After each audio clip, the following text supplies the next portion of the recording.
Good afternoon, everyone, and welcome to our panel discussion on the FCA Sustainability Disclosure Requirements. My name is Jo Rigby. I'm Technical Director here at Tenet, and I've just got a few housekeeping notes before we get started. We'll be running a Q&A session, as always, after our panel discussion. Please use the Q&A buttons at the bottom of your screen to submit your questions. You can do this anytime throughout the session, and if we don't manage to get your question, we'll provide any FAQs or pick up with you separately after the webinar. Today's session is being recorded. The recording will be emailed to you shortly after the session has ended. It is the CII accredited webinar, providing you with 1 hour of structured CPD. I'll run through the learning outcomes today before we get started, and we'll send you any CPD certificates after the event. But first of all, let me just share and introduce you to our panelists for today. First, we've got Adam Kelly. He's a Head of Advisory Business Development at Edentree. Welcome, Adam. Hi, Jo. We have Ben Constable-Maxwell. He is Head of Impact Investing at M&G Investments. Hi, Ben. Hello. Hi, Jo. Hi, everyone. We've got Mike Dowsett. He's our Senior Technical Consultant here at Tenet. Hi, Jo. Hi. Hello, everyone. And we've got Hayden Waldeck. He's a financial advisor and he's a founder of Good Green Money. Hi, Hayden. Hi, Jo. Hi, everyone. Great. Okay, I'm going to go back to our presentation. Got a few little things to share with you.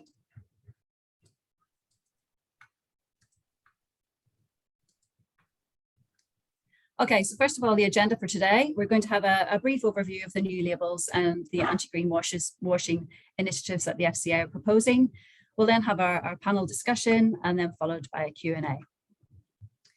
The learning objectives for today are to gain a better understanding of the new SDR, Sustainability Disclosure Requirements and investment labels, understand the impact that will have on greenwashing, recognize any challenges that are involved in implementing it, gain a greater insight on what different providers will need to consider when implementing the proposed new rules.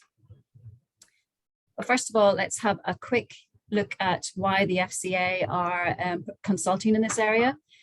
First of all, they want to help consumers to navigate the complex product landscape we're seeing in the sustainability universe, which should enable them to make better, more informed investment decisions. They hope it will protect consumers from greenwashing, and they want to rebuild trust in the sustainable investing market. So doing so will drive capital to investments in this area and will drive positive change. If you have a quick look at the proposed labels, there are 3 of them. The first one is sustainable focus, that is investing in assets that are environmentally and or socially sustainable. We have sustainable improvers, investing in assets that, while they're not currently environmentally or socially sustainable, are selected for potentially becoming more environmentally and or socially sustainable over time. And then we have sustainable impact. They invested in assets that provide solutions to environmental or social problems, often in underserved markets or to address observed market failures. These labels are quite high level on this sheet, but there's very distinct qualifying criteria for each label detailed in the consultation document. They're also proposing a number of other initiatives. They want consumer-facing product level disclosures so they can help customers and consumers understand the key sustainable features of a product. They want more detailed disclosures at product and entity level, such as pre-contractual disclosures, ongoing sustainability-related performance, and disclosures on the management of sustainability-related risks and opportunities. They have naming and marketing rules. These include a general anti-greenwashing rule to ensure that sustainability-related claims are clear, fair, and not misleading, as well as having rules that apply some restrictions around the naming of products which do not use a label. So they can't use ESG, they can't use impact, they can't use sustainable. There's also requirements for distributors, such as financial advisors. We will be expected to provide information on the labels and make available the consumer-facing product level disclosures that they're proposing. And the FCA have also made reference to on exploring how they introduce rules for financial advisors on assessing suitability in due course. So I think that's the end of my, I've got some timescales. I thought it was important to highlight the timescales because they're quite broad. So we've seen the CP was launched in October 2022. We have until 25th of January 23 for the consultation closes. The FCA have said that they expect the final rules to be delivered on the 30th of June 2023, round or about. Sometimes there's a bit of leeway around that. At that time, when they propose the rules, there will be the general anti-greenwashing rule will be applicable. Then from 30th of June 2024, a year after the final rules, so giving you all plenty of time to implement them, fund managers will be able to implement the sustainable labels. They'll have to have consumer-facing disclosures. That's for both the fund space and the discretionary management space. The naming and marketing rules will apply for fund managers. And from that point, we as distributors will have to provide the disclosures to consumers. But from 30th December 2024, there's a little bit more leeway for discretionary managers where they'll be allowed to implement the sustainability labels. So a 6 months extension on what the fund managers have to do.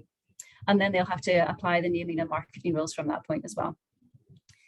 Then further into 30th of June 2025, we will have performance information available on the products that have the labels, and that's in the fund space. And performance information will be available on demand for consumers from the discretionary management space. So as you can see, there's quite a long time frame before we can factor all of it, before this is all rolled out, really. But we'll talk about that. That's one of the questions I have, just to preempt that. So I'll stop sharing again so we can see the panelists as I poise them with my questions. So let's start the discussion, really.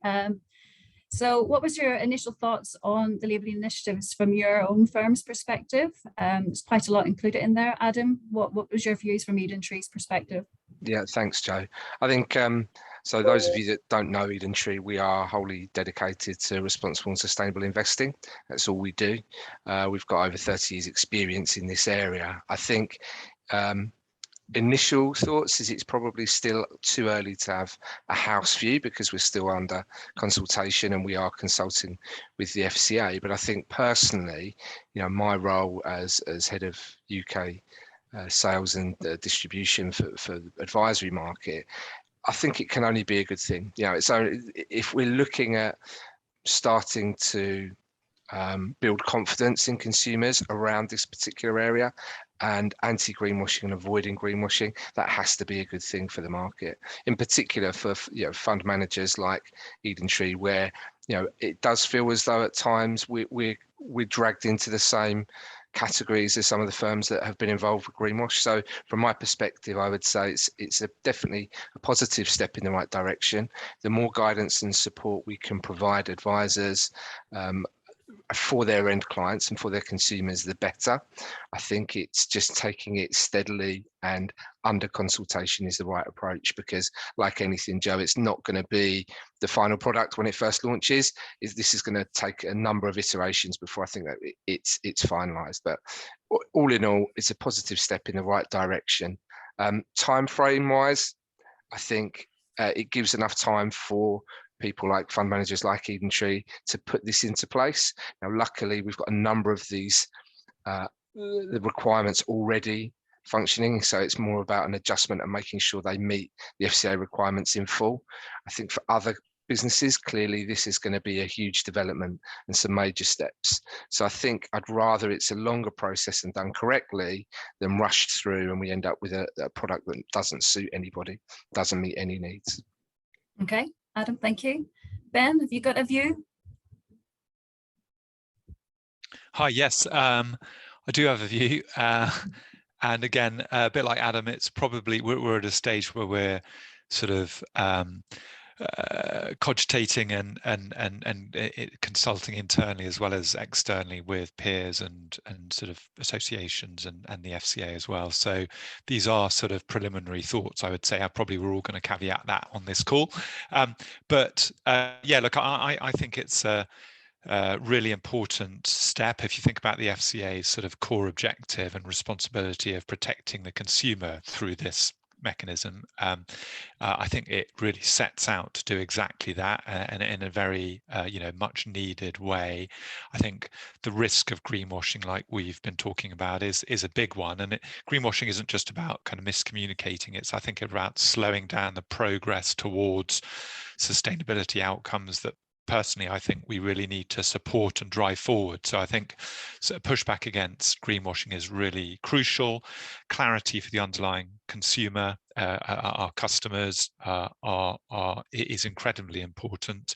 And I think as a piece of sort of regulatory development, the process they're going through and the staged iterative process and the consultation with us and others, and the feedback mechanism, I think is all really well done. We do have some, and we'll probably explore that a bit more as this discussion goes through. We do have some sort of questions and concerns about certain aspects of the labels, but maybe I'll start off on the positive note and leave some of those slightly more challenging viewpoints to the later discussion. Okay, thank you, Ben. Mike, we're looking at it from a different perspective, really, aren't we? We're a research due diligence provider. So Indeed, yes. view? I mean, overall, in terms of our view, from where we sit, the industry has for some time now been sort of crying out for a consistent means of classifying sustainable investment products, because there is so much terminology banded around the industry, from ESG, SRI, responsible, sustainable, and so on and so forth, and it can be very confusing for the consumer. So something that allows products to be more consistently classified and install a bit of consumer confidence in terms of greenwashing can't really be a bad thing. And it's nice to actually finally see some published direction of travel from the FCA on this, because we've been working in the dark for so long, and indeed we've sat back and see the SFDR implemented across the continent, and whilst this isn't necessarily exactly the same as the SFDR, it will obviously give the UK an equivalent regime now. Okay, thank you. And Hayden, from an advisor's perspective. Well, firstly, I would just say that I do agree with everything you guys have said there. I think one of the problems there's been in terms of greenwashing is sometimes accidental, because people have to set their own parameters, and it gives them leeway to put stuff in that isn't necessarily strong enough, and they might not be doing that deliberately. So it sets sort of a level playing field and a framework around which to work, which I think is a good thing. And in turn, it will strip out the greenwashing. I agree with the guys. We're going to move on to some of this, but there are changes that need to be made. But that's the whole purpose of being in consultation phase. One thing I would say from an advisor perspective, that dealing with clients, having these specific labels per se, from my experience, won't necessarily add a great deal in discussions, because clients come to you and I'll often explain a fund or a series of funds, say these are good because, and here are some underlying holdings because, and the fact there's a label stuck on top of that to say that this is a focus fund or whatever, as an advisor won't have so much use. It's the very fact that you're either in or out. The fact there is going to be labeling per se gives you a little bit of a warm feeling that, the providers will have to have gone through a certain number of stages and be of a standard to be in. So that's reassuring. Okay, I'm just going to ask you a quick question on the fact that we have handbook rules in the consultation. Does that not put you off the fact the consultation period is done and dusted, or is there ever much change to the handbook rules we see in practice?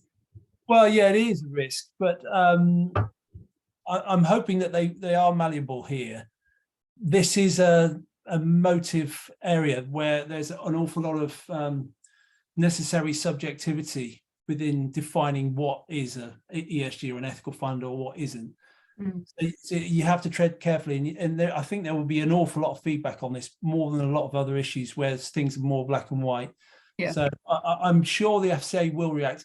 The very fact they're taking this from different angles as well, as you touch upon, the TCFD being in place, and they're building stuff through from that. I mean, that's a really clever way of doing things, because there's going to be information out there which can be used to build within this stuff. But anyway, I'm going off on a tangent. That isn't the original question, but I'm not overly alarmed by it, is my answer to that. Okay. Anybody else got a view on that for the handbook rules being included? No, you're happy. The only thing I would say, Joe, is exactly the consultation process is a really important part of the process. In our discussions with internally and externally, you know, there are definitely some views, criticisms, or concerns around certain aspects of the kind of proposed rules, and you know, the consultation process is hopefully designed to elicit those and to kind of, you know, go back into the mechanics of the sort of proposed regulation. So yeah, I would agree with Hayden on that. Hopefully there's scope for change on key aspects of disagreement or kind of challenge. Excellent. Okay, so we have covered a little bit about the greenwashing initiatives in that question, but is there anything specific that you agree with, that there's anything that you're going to feed back on about the naming and marketing rules? You think it's a good thing? You think there's any room for improvement there, or general views? Mike, if you want to go first on that one. Sorry, Adam, I know you came off mute there.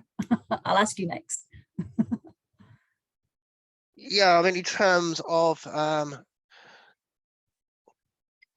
excuse me, in terms of that, the naming and marketing rules and the anti-greenwashing rules, I mean, really, I think providers are going to have to just kind of think carefully in terms of which labels that they adopt, and they're probably going to be obviously wanting to feed back in terms of the actual requirements for meeting those, because the bar is set quite high in some cases, really. Mm-hmm. So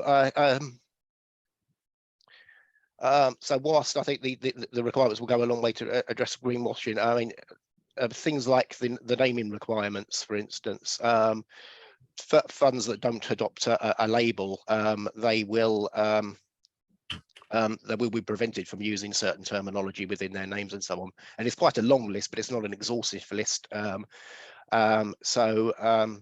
You know, certain terms are not that you see occasionally used in the industry already are not on the list of banned terms, if you like. So I think we'll see some propositions develop and possibly change names to actually fit with that without adopting a label. Okay. And I think the part of the consultation process, we might have to ask a few questions around what controls there are around that. Okay, Adam? Yeah, I'd agree with Mike there. I think the concern that I have is how, say, for instance, the improvers label is policed and monitored in particular, because there's a fear that that could be a bit of a dumping ground. But I think the reassurance does come from the fact that FCA has spoken about guardrails and spoken about the anti-greenwashing Act. You know, that's actually coming into force, and the fact that comes into force early, I think, is a good thing. From my perspective, I'm a bit concerned we've lost ESG and responsibility and responsible investing, although FCA has been at pains to say it's not gone away. It just means that this paper in particular is focused on sustainability and looking at that term and building the trust around there. What I suppose the fear is that people look to only sustainability rather than considering other options. But you know, I know that values-based investing will still be there, so looking at things like ethical investing, that will still form part of it. And again, ESG, they're saying, is now, you know, seen as part of the fiduciary side of the role, and actually should be adopted almost as BAU. So ESG is just a great way to look at risk analysis as part of due diligence. So I suppose that's an interesting theme. How will that develop? But yeah, main concern from me is really around the use of that improvers label. Is it going to be used as a bit of a loophole? But again, that'll be something that I'm sure I'm not alone with that voice, and will be raised with the FCA. Yeah. Okay. Just apologies for Hayden. He is having some technical difficulties, so I'm sure he will rejoin us again shortly. Ben, have you any particular comments on that one? Yeah, really only to say that I think it's sort of a core expectation of that we sort of do what we as fund managers and fund providers and advisors and distributors, we do what we say we're purporting to do. I mean, I think it's almost a sort of bread and butter aspect of it. It's good to sort of articulate and put it out there as a requirement of the regs, but it's also, I think, just expecting from us a fairly basic delivery of our core requirements and responsibilities in terms of being transparent and sort of articulate in terms of what we're doing. I think the naming and marketing piece is, I think, again, really important, and I think really protects the integrity of those labels. So you can't have a label that is, let's say, an impact label. You can't be a fund that doesn't attain the impact label, but then you talk about the impact, or you don't have a fund that is talking about engagement and improvement, where you're not aligning with what the label expectations are. So I think, and also the interesting point is that in terms of greenwashing, there's an expectation that those rules come into play almost immediately. Yes. So I think there is, again, that points to, I'd say, the FCA's expectation that we as responsible client-focused fund managers should be avoiding greenwashing. Sorry, my lights are going on off here. Should be adhering to those sort of principles and practices sort of as the bread and butter of our business. So yeah, it's good to articulate it, but hopefully this is not news or anything sort of difficult to implement for us as fund managers and advisors and distributors. Okay, and just talking about the timescales, we've already said that the lengthened time, gives you time to implement the rules. What do you think will be your greatest challenge then in implementing the rules in relation? Why do you need so much time to factor it all in?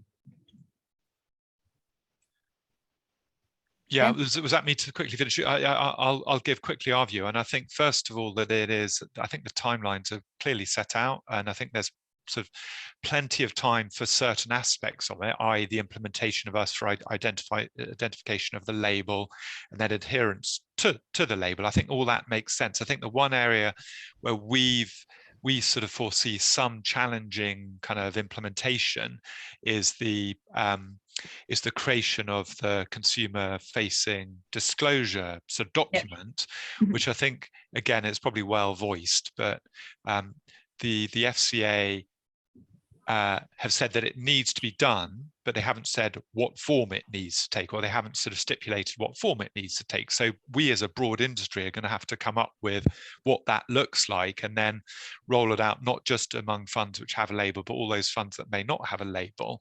So I think that is, and there's guidance and a bit of sort of steer as to what it should look like. But I think to do that effectively within sort of a year and a half, i.e. within 12 months post the final rules, that will be, I think, a real challenge for the industry to deliver on. I really like the idea of not pushing the can or kicking the can too far down the road. So let's get this going sort of with ambition and with some urgency, but we think that might be an area of challenging sort of implementation just in terms of timelines. Okay. And Hayden, from your perspective, an advisor's perspective, those timelines, how do they affect you and your business? Well, for me, because it's so instrumental in what I do, the process that I go through with the client is very in depth on the ethical side. That adaptation, there isn't much to take on board there. The fact that labels will appear, and I'll talk through with them, will be something. What could be more of an issue is if I've populated portfolios which what I think are ESG ethical funds, and suddenly they disappear, and I've got to switch out and find alternatives, and what are the consequences of all that? Now, that's not necessarily something that's timescale driven, but it is something that's of concern. So if everything happens really quickly, that could be a problem. One benefit of the timescales is that you'll soon get wind at some stage of the funds that are likely to disappear, so you can start adjusting earlier. Yeah. Okay. So that's quite good.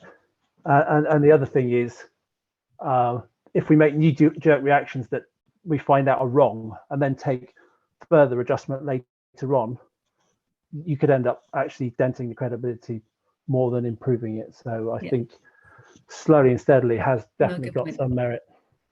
Okay. I think the other point, Joe, and probably the voice that isn't represented on today, is the platforms. And I think one of the major challenges, and perhaps the need for that time frame, is how this is going to work on platform and how you're going to get the fact sheets, the data, all flowing through the platforms, because again, you know, the idea of a platform is to reduce paperwork, consolidate that administration down. And I think one of the major challenges will be how that chain works. And I think also the FCA giving themselves time, because they're going to have to consult, they're going to have to review and implement and adjust. So I think those two areas are probably key as well. To Ben's point, I think as asset managers, as fund managers, a lot of these changes we can implement relatively quickly. But I think it's how that works through those platforms. And as I say, I think there's also a bit of breathing space in there to allow the FCA to assess, review, consult, which again, it's not a bad thing. To Hayden's point, I think we don't want to damage and dent an already struggling area in terms of trust. So best to get it right slowly the first time rather than cause any problems down the line. Perfect. Mike, anything to add on that, or? Nothing no, really. I agree with a lot of what's been said there. I think Hayden is right. I think we'll soon be in a position where it starts to become evident in terms of which propositions are going to start to adopt which labels. But I mean, from my perspective, doing whole of market comparisons and due diligence on propositions, frankly, the labels can't come soon enough. But you know, you have to kind of accept that this is a process and that we're going through, and it's going to take some time to implement. We're still in the consultation, and as Ben said earlier, the consultation part and the chance to feedback is an important aspect of that, which has got to be done first anyway. Yeah. So we're going to have to accept that it is going to, that, you know, there are some lengthy timescales. There's a couple of slightly more surprising ones. For instance, portfolio management services don't have to adopt a label until December 24, I believe it is, which is obviously quite a way off still. But we'll see how that pans out. Okay. And I think some of the timescales are possibly because of the key performance indicators that you need to apply as well. So how do you think, Adam and Ben, that will affect you, and how you see that working in practice? Again, I think we've got the data, so I think we've got the information available in most part. The challenge will be that the companies we're investing in providing us with the relative information, and then us being able to share that in a manner that's you know comprehensible for advisors and for their clients. So I think in the main, the process will be fine. It's the delivery of that information, and it's because you're relying on so many data sources, I think, is the challenge there, Joe. Okay. Ben? Yeah, and this might be a point of slightly more challenging of a perspective, and I think overall, I think the importance of, you know, KPIs to evidence your performance, whatever the label is that your fund sits in, is really crucial. We've got to start. We can't just sort of make claims, I think, anymore in this whole area of sustainable investing and stewardship. I think we need to sort of really evidence our claims and sort of communicate that to our customers. So I think in principle that's great, and I think the SFDR, the European kind of a more or less equivalent of the SDR, has very much kind of focused on, or I think brought the whole of industry towards a recognition of the importance of indicators, metrics, and, you know, KPIs to illustrate performance. So overall good. I think the SFDR has therefore kind of set the kind of train in motion, and has kind of prepared us for this necessity, and I think SDR picks up on that. The only thing I would challenge or would sort of flag as an area of potential concern is when you're sort of trying to, for example, in the sustainable improvers category, where you've got to evidence and use KPIs to evidence the effectiveness and the success of your engagement. Now, there are aspects of that I think make sense, and I think it's good. You can't just say, oh, you know, we're engaging with this company to improve and just leaving it for 5 years without any sort of evidence of success. But it's actually pretty hard to evidence the success or the effectiveness of your individual engagement as a fund. And often it is actually collectively with other funds and other investors that the real change happens. So I think that's sort of, I would like to see not an incentive to claim it's all about our kind of engagement individually as a fund or as an M&G. I think there should be a recognition of how we can collaboratively work together as an industry. So I would hate to see as things stand, a kind of a sort of incentive for us to be overclaiming individually and not sort of sharing the benefit or taking a collaborative approach. And similarly, in the sustainable impact label, there's very much an onus on, if you're a public market fund, for you to demonstrate your what's so-called additionality, which is the contribution you make, not just the contribution the company you're investing in is making to solving a social environmental challenge, but the contribution that you can make as a fund or as an investor. And again, the push there is, or the emphasis there is on the role that you can play through engagement to drive further positive change in that company that is already a solution provider to social and environmental challenges. And again, I think it's, as someone who does that as my day job, it is quite hard to evidence specifically the positive change we are driving through our engagement. I think it's a good call, but it's going to be a challenging one to implement. So those would be a couple of sort of areas of potential difficulty for us as fund managers to implement, even though I get what the FCA and the consultation paper is asking for. Brilliant. And I think that leads us to the next question about stewardship activity, because the FCA is focusing very much on the benefits of stewardship activity, and therefore how you report on that, what the impact you have as fund managers, and then how you report on that. So Adam, can you tell me a little bit how Edentree deals with that now, because you have lots of stewardship activity, and how you see that changing going forward? Yeah, I think we're in a strong position, Joe. We already publish all of our voting activity. So as signatories to the UK Stewardship Code, we vote 100% of meetings where we can. The only time that we wouldn't do that is if there's any sort of periods of, if it's going to impact trading, which again doesn't really happen in the UK. It's more some of the foreign markets whereby there can be an issue. But we've outlined, we've already got fact sheets about how we vote and why we vote. And I think stewardship's really important in this particular area, for responsible and sustainable, because we are stewards to our clients' money, and we need to ensure that we're voting in their best interests. So I think from our perspective, it's always been a high priority. We take active voting positions. We'll publish those not only in the stewardship report, but also every quarter. And I think it's really important that clients, end clients, see what their money's going towards and how their money is impacting. So I think the challenge will be how we perhaps present some of that information, and if there's any additional requirements needed. To Ben's point, how far do you push that benchmark on? But I think right now we're in a strong position, and I think the challenge will be for others, perhaps peers that aren't currently doing that, will need to do that. But again, that's a positive for our industry, because it's going to build trust, and it's all about transparency, building trust, getting more clients to look, and that will draw money into this area. So again, for me, it's not a bad thing at all. But I feel at the moment we're in a good position given the steps we already take. Do you think your disinvestment strategies will strengthen as a result of this? So you've tried engagement that hasn't worked. At what point do you make a decision to disinvest then? Yeah, I think the important piece there is it's about communication and engagement.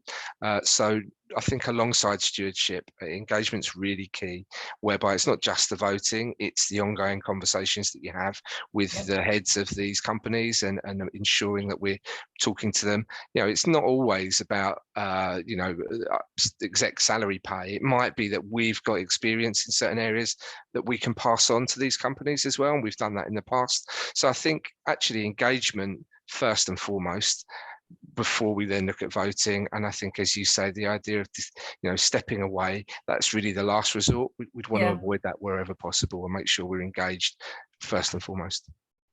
And Aidan, would you think that reporting would help you and your clients understand more about the fund strategy?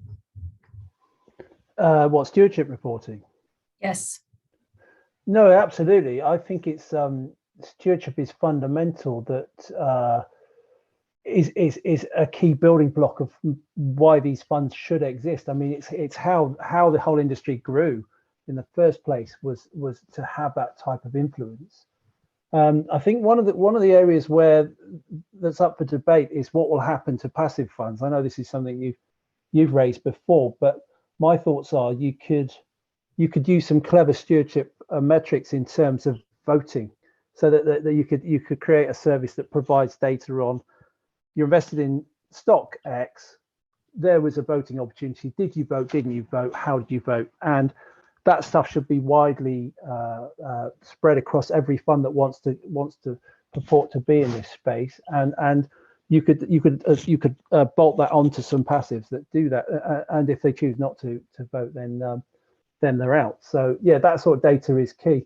And it is the sort of stuff that I do talk to clients with because I always talk to clients with case studies of underlying investments, but stewardship as well. So often in impact reports, people like Eden Tree and MG will say, we've engaged with company X, we found that this was awry, we spoke to them as did others, and this is how they changed. So that's really powerful. So the more of that, the better. Yeah, excellent. And you just mentioned index funds there. I think, Mike, the FCA have made it clear that if you have a strategy that employs exclusions or negative screening only, you're unlikely to qualify for a label or to apply a label. So that could affect index funds. So what's your view on that one? It could affect index funds. Yeah, I think index funds are potentially, and I think Hayden's already just touched on it, they're going to struggle with kind of many aspects of the proposals within the consultation paper. Particularly around such things as stewardship, but also in terms of actually demonstrating that they're meeting with various different KPIs the sustainability objectives that they may want to apply. And it's not just index funds as well. It will also extend to managed portfolio propositions that invest in passive funds as well. Yeah. Potentially they won't be able to apply a label or use some of the terminology that's not allowed anymore under the naming conventions if they're primarily invested in funds that don't qualify for a label such as a passive fund. Yeah, so the rules are they have to have 90%. That's right, yeah. Invested, don't they? It's 90% invested in funds with that label if they wish to use a label, and 90% invested in funds with labels if they wish to use certain terminology within the proposition name. Yeah, okay. Now onto the sustainable impact label. I know you're particularly interested in this one, Ben. It is a very specialist area. It does set a high bar for funds to have that label. Do you think that's a good or a bad thing? I think the setting of a high bar is great. I think, if clients really do want to want to invest in funds that are sort of intentionally kind of generating positive impacts through their funds and through the companies that they invest in, I think clients really need to have faith and confidence that the fund manager is actually delivering on, and the fund and the investments are delivering on that. It is, and that is, I think, inherently quite a high bar itself. So I think it's good that the proposed regulation is matching that high bar. And I think, the high bar is around company being very clear about what its objective is what social or environmental challenges the fund is looking to address, being very clear about that in the prospectus and the objectives. Mm-hmm. Being very clear about evidencing the positive impacts being generated through reporting. Again, this is also stuff that I think our impact funds naturally do anyway, but I think it's good to set out those expectations and requirements. But also, I think going back to that question of engagement, for public market impact funds, and this is obviously a kind of consumer focused piece of regulation, right? So I think there is a view that most of our kind of underlying retail customers, if you like, will be looking at investing in public market funds in general, or as a majority of their investment, certainly. So for public market, let's say equity impact funds, you really need to demonstrate the value, the additionality, the contribution you are making as an investor, not just that your underlying investments are having on the world. And I think that is really, it's a good call. So it's not just investing in solutions companies, it's about what can we do further as an investor to drive positive change. Mm-hmm. And I think I will go back to that earlier point, that I think that is setting the bar high. But there are some views that the evidence being required by the current consultation paper really is actually pretty hard for a public market fund to evidence in terms of the positive impact. So the consultation paper suggests that typically you'll be doing that through private markets or through primary capital allocation. It doesn't say only, but it uses the word like typically, and your primary mechanism will be through private markets. So I would say, and we would hope, that the FCA clarifies whether they do think that public market funds can be in this category and can sort of generate the positive impact and fulfill the impact label. And if not, then I think there is a challenge, or the concern would be that public market funds, so equity impact funds, for example, can't necessarily fall within that category, and therefore, our clients who want to invest for impact aren't just going to have that opportunity available to them in the UK market. So I do think there is some finessing of the language and some clarification of what the FCA's paper intends to deliver that is absolutely required. Otherwise, we may end up with, I would say, really unintended outcome, that you can't have a public market fund that our clients can invest in the UK, and I really don't think that's what the FCA is intending personally. So yeah, a bit of clarity required. Otherwise, we ended up with a slightly unintended outcome. So you'll definitely be feeding back on that point then, Ben. We are. That's quite a cool part. I mean, it's a very, as you can imagine, it's quite a central part of my role, and the funds that I kind of co-lead with my colleagues and team. So it's definitely a message we're going to be putting back, but it's definitely not to say we want the bar to be lower. We think a high bar is great, but just we need to make sure, I think, that there is scope for public market impact investing as well as private market impact investing. Okay, so looking at everything that we've talked about today, Mike, can you talk a little bit about how this will change how we do fund analysis, portfolio analysis going forward? Yes, of course. It's going to have many impacts in terms of how we do fund analysis. I mean, in terms of a positive impact, and I think I've touched on this already, it will provide a consistent framework in terms of classifying the many different types of propositions we have to look at, and that will become a useful starting point in terms of creating peer groups of propositions and ensuring that we're comparing apples with apples. So that will be a great help towards our processes. I mean, in terms of the actual the nuts and bolts of the work that we do, obviously as part of our due diligence processes going forward, we're going to need to understand how providers are complying with the labelling and SDR requirements in terms of which labels they've applied and why, how they've defined their sustainable objective, what KPIs they're going to be using, where they're sourcing the data for those KPIs, and so on and so forth. And we will also need to consider in terms of, and we're going to have to add incidentally questions to our due diligence questionnaires to capture all of that data for us in order for us to analyze it. We're also going to have to consider how we look at propositions that choose not to adopt a label, particularly if they still have some kind of sustainable objective, to ensure that they're complying with the additional rules around that going forward, and indeed where we list and classify propositions that don't have a label going forward as well. So all of those considerations need to be taken into account. We've already started some of this process. We're already engaging with fund providers and discretionary managed portfolio service providers in terms of their initial thoughts on the paper, and trying to gauge whether they're intending to adopt labels, and if so, the likelihood of which label they'll be adopting. Indeed, we've sent out a survey only at the end of last week to I think it's nearly 20 different managed portfolio services providers asking those very questions. I suspect we'll get some answers, a lot of answers back saying we're not sure yet, but it's starting that dialogue, and we need to keep on top of this. Okay, great. And Hayden, from your perspective, I think we've talked a bit about it, but what impact will this have on advisors engaging with clients? Do you see it over the shorter and longer term? Do you see it as a positive that it'll make it easier to engage with clients on sustainability issues, or?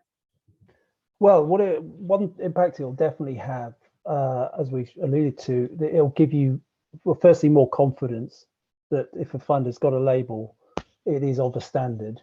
Whereas at the moment, I'm seeing potential funds, and when one issue is I drill down into detail, and I think, well, how I can't put that in front of a client for reason X, Y, or Z, and you're hoping that fund in the future will either have to switch how it invests, or it won't be available to recommend anymore. But also widening the amount of data that comes your way so that you can analyze what's in front of you, because the amount of data that you get from fund houses differs so vastly. to a two-line, you know, a couple of lines stating this is what our policy is without much more detail, whereas others send you reams of detailed report, and they've got, you know, really great websites with loads of information. They're open to questions, so that'll give some more degree of openness to the ones that don't necessarily open up right now. So that'll definitely help, and then in turn that will give information that you can then impart to clients to say, you know, Fund X does this, isn't it brilliant? Which might have been there, but you weren't able to tell before. So on balance is a good thing. I think where things might fall down, we haven't touched on before, is that when fund houses are building their funds, they might have to be more careful about how they choose their underlying stocks to fit certain criteria, and so that'll widen the investment scope there, so they might become a little bit more homogenous, which, you know, with nature of investing, you need to have this wide scope and array of different underlying investments, so just need to be wary on that front, despite the fact there are these labels.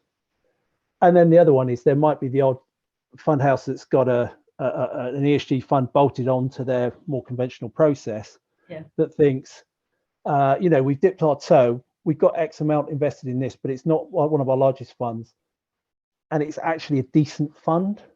But then they think, well, you know, we just can't be doing with it, so they just close down the fund, which can be a shame because there are some good ones out there which aren't very big and have got places to go. But I hope this doesn't put them off. So that's the other concern I would have. Okay. So we're well, it's 2:15. We've got 15 minutes left. So I want a quick answer from you all about what's the one thing, if you only had one thing out of the 31 questions that we've been asked in the consultation, what you're going to feedback on. Just one.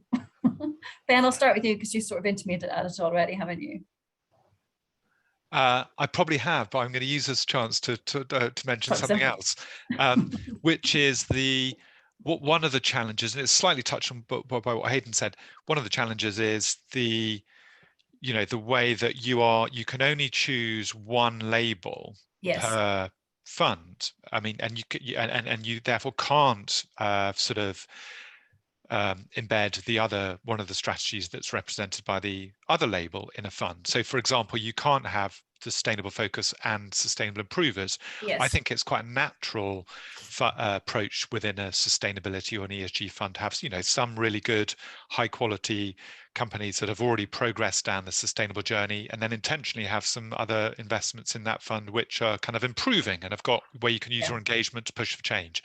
So my challenge would be, and I think they aren't really moving on this one, so it's probably a bit of a fruitless kind of shout into the dark. But I think kind of the fact that you can't have or the fact that you have to have one single label and you can't then, and I think that might sort of slow down the flexibility and the innovation within different funds, because you're only going to be able to adopt one strategy within each fund. I think that's a challenge and a problem. Okay, Adam?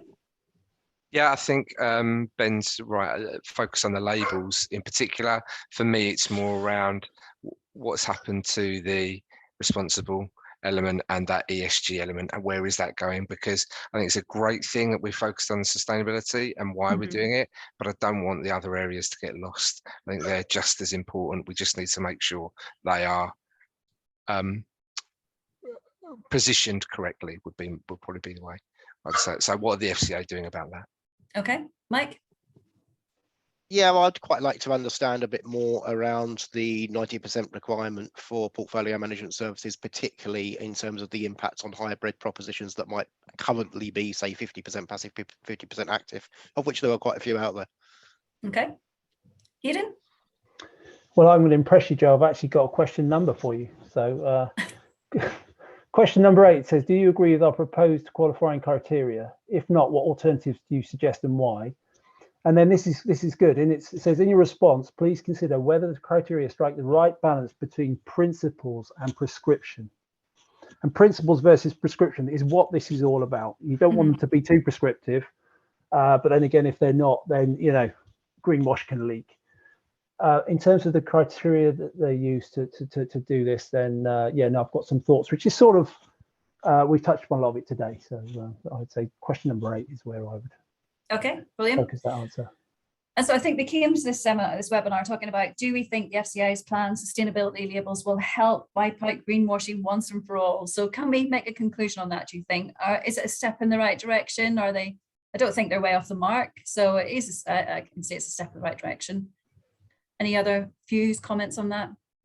I'd say it definitely is, Joe. It's definitely a step, and also the approach that's been taken has been welcome from everyone that I've spoken to, because it's been done on consultation and it's had a working group and there's different iterations. So for me, yeah, definitely a step in the right direction.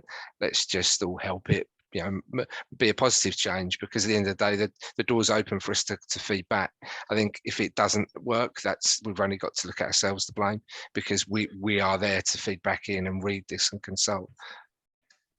Okay, and I think Joe, go on, Ben. Could I add very quickly one thing, which is, you know, I think some of the criticisms about certain aspects of the label are that for some of them they are a bit too broad, a bit too all-encompassing, or maybe the requirements aren't set high enough. And I think I was saying I didn't think that was the case for the impact label.